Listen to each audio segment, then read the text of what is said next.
जनायाव गोबां ड्राग्सजों लोगोसे साबा सुबुंखौ हमदों। जनायाव दिनैसिमबो सोलिगासिनो दं ड्राग्सनि गिलुबालु फालांगि। आथिखालाव मुंकर सेलेक रेलवे स्टेशन खाथिनि गामिफ्रा ड्राग्सनि गाहाय थावनियाव। दिनै मुंकर सेलेक रेलवे स्टेशन खाथिनि न' गैया। खेमाव रायजोनि मददजों जनाय पुलिसा सानै ड्राग्स फालांगिरि आरो साथाम ड्राग्स जाग्राखौ खायो।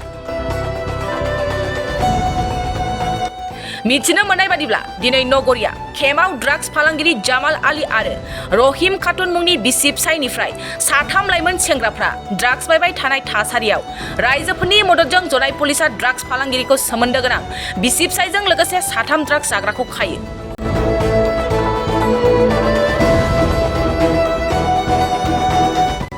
ड्राग्स जाग्रा साथामखौ नगैया खेमनि सरिम आली, रमजान आली आरो 2 नं मुंकर सेलेकनि फयजुल आली होननानै सिनायथिदों।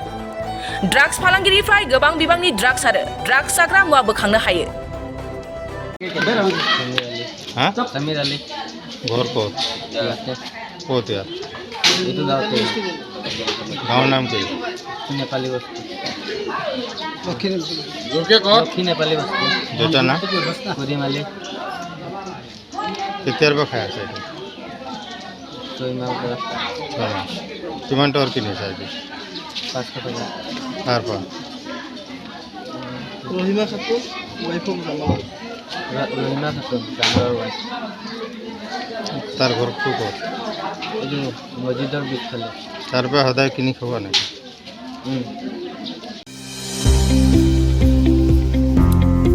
सोलोंथाइ बोसोर 2023-24 नि थाखाय फरायसाफोरनो गोदानै मुं थिसननाय लानानै फैदों क'क्राझारनि डक्टर सभा ब्रह्म मिउजिक आरो फाइन आर्ट्स कलेजआ।